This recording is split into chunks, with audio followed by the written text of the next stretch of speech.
Davido's meeting with IGP, the real meaning of demands and what Nigerians really want.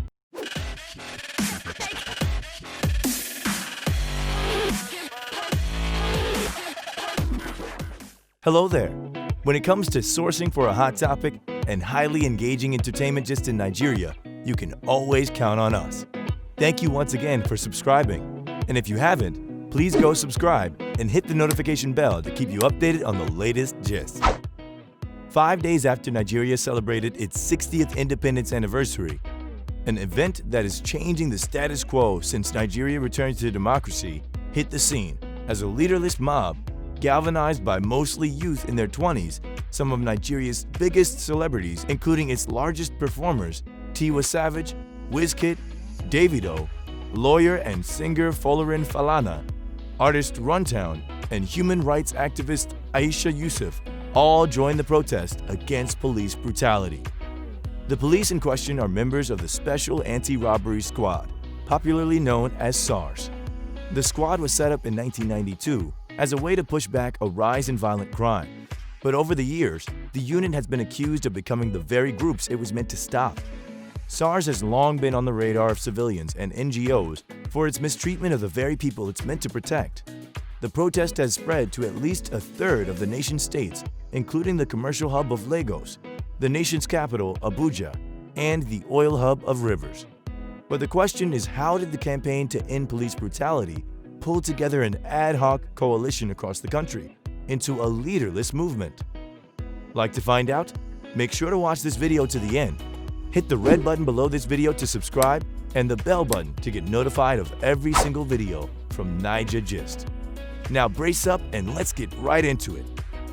In June this year, Amnesty International released a report entitled Time to End Impunity that listed 82 cases of torture, ill treatment, and extrajudicial execution by the unit between January 2017 and May 2020.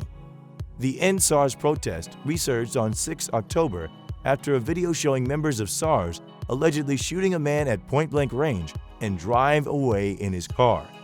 The viral video rekindled an End SARS protest that has been years in the making.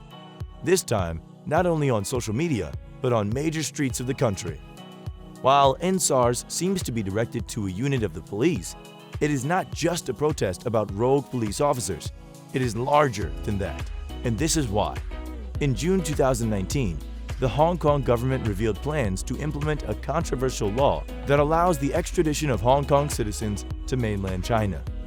As the government dithered, pockets of protests broke out, which triggered clashes with policemen that most protesters viewed as excessive. Within days, protesters went from a few thousand to over 2 million, the largest in the history of Hong Kong. By the time the government decided to pull back the bill, the protesters, many of them young, were already demanding more than just a withdrawal of the bill. They wanted the police investigated and prosecuted for using excessive force, amnesty for protesters, and a right to vote for all. The protests lasted about 6 months, only to be dissipated by social distancing requirements due to the COVID-19 pandemic. Before then, protesters had grounded the economy, which drove the Hong Kong economy into a recession and $3 billion in the stimulus. Nigeria is experiencing its version of protests similar to that of Hong Kong, except that it does not have any money to inject as a stimulus. The latest protests were triggered by anger over the alleged violent killings and extortion by the controversial anti-robbery unit of the police, known as SARS or FSARS.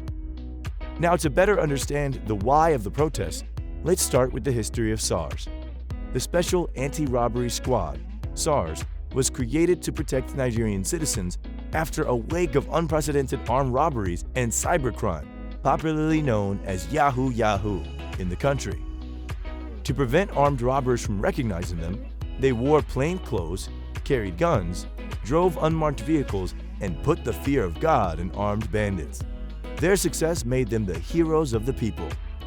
But something changed. As the autonomy of SARS increased, things got out of control as they were allegedly reported to be involved in indiscriminate killing and kidnapping. In the past, Nigerians banded together to protest against this brutality, and this prompted the Nigerian government's promise to either reform or scrap SARS, yet nothing was done. For the longest time, their activities largely went unchecked. However, constant stories of citizen harassment kept springing up in the news. This then led to a wave of agitation by Nigerians that enough is enough, and thus started a wave of calls for a fresh, peaceful protest. The End SARS protest has been going on around the country throughout this week. While the protests have been largely peaceful, law enforcement agencies seem not to be on the same page with Nigerian citizens. From allegation to intimidation from thugs to even tear gassing protesters, it's been a weird week. For years, young Nigerians, mostly via social media, have called for the unit to be disbanded and rogue elements in the force brought to justice. Despite repeated promises by the government, they have failed to heed their demands, triggering a new wave of protests that have now spread across the country. From demanding an end to SARS, prosecution of rogue police officers, and reforms, protesters are more emboldened, threatening to continue if all their demands are not met. The government is scrambling to contain a situation that is escalating and could dangerously metamorphose into violent clashes with authorities, leading to loss of lives and destruction of properties. Airing their opinion, here is what popular celebrities have to say. Popular celebrity Burna Boy took to his Twitter handle. They have now allegedly disbanded SARS, but so much more needs to be done. SARS is more than a unit. It's a mindset built from a lack of repercussions for law enforcement. It's not over yet, family. Burna Boy. Popular music artist Tiwa Savage also has this to say on her Twitter handle. I'm learning that these thugs are sponsored to frustrate the peaceful protests. We will not be silenced. Even though the safety of protesters is paramount, we will not stop. It is evident that we need more international eyes and support. Wizkid. Now, my people, you see what our voices did? This is the beginning of a new Nigeria. Nigerian youths, know your rights and fight for it. You deserve it. We all deserve it. Coming from international renowned celebrity Kanye West, I stand with my Nigerian brothers and sisters to end police brutality. Kanye West added his voice to #EndSARS protest. Where's ECOWAS and all African leaders to engage President Buhari? #SARS must end now. Davidо meeting with IGP. On the 12th of October 2020, singer David Adeleke, popularly known as Davido, has presented the demands of the End SARS protesters to the Inspector General of Police, Mohammed Adamu, at the force headquarters in Abuja, the nation's capital. The demands, according to him, include the release of the protesters, justice for all victims of police brutality, among others. Our 5 demands include the immediate release of all arrested protesters. We thank God everybody was released in Abuja yesterday. There are still some people arrested in Lagos. Secondly, they want justice for all deceased victims of police brutality and appropriate compensation for their families.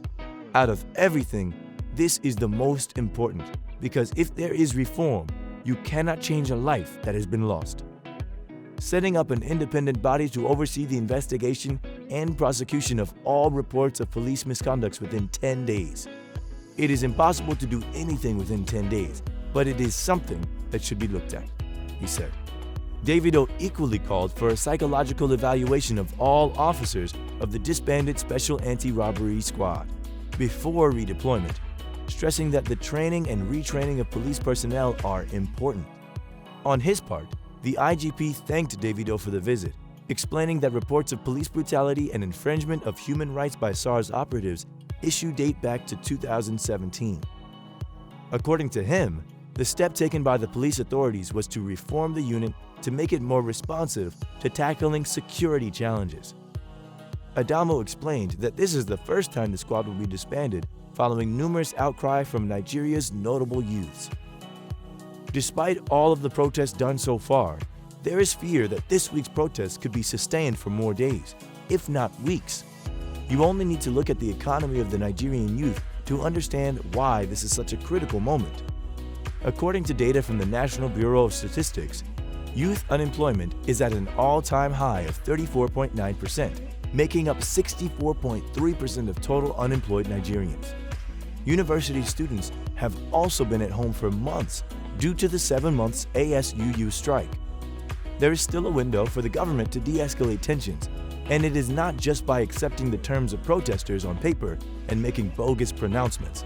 Nigerian youths want concrete actions, and it starts by making immediate changes in the leadership of the police, the rogue unit in particular. Officers suspected of murdering innocent Nigerians need to be made to face justice. The government also needs to urgently resolve its dispute with the Academic Staff Union of Universities on the Integrated Payroll and Personnel Information System.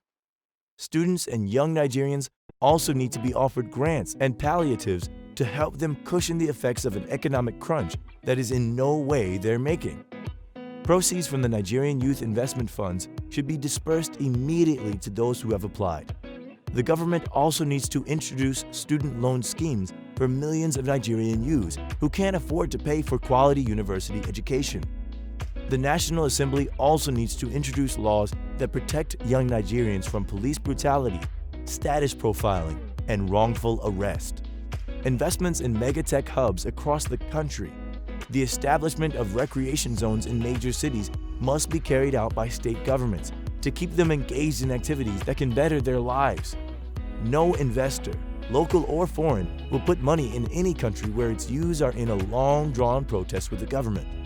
As the economic cost of the protests for the last few days continues to mount, the negative effects could be direr than a deeper recession. Nigeria is one of the most vibrant and dynamic countries in Africa. Sadly, it has had the misfortune of being ruled by shambolic, corrupt governments. But now, the country, which has long been divided along religious and ethnic lines, has come together against police brutality, showing the power and spirit of the Nigerian people when pushed to their limits. As they say in Nigeria, Naija no dey carry last. SARS does not just represent a protest against rogue police officers. It is a symptom of the poor state of the economy, which for months has only gotten worse. Fortunately, the agitation can still be managed, but time is running out.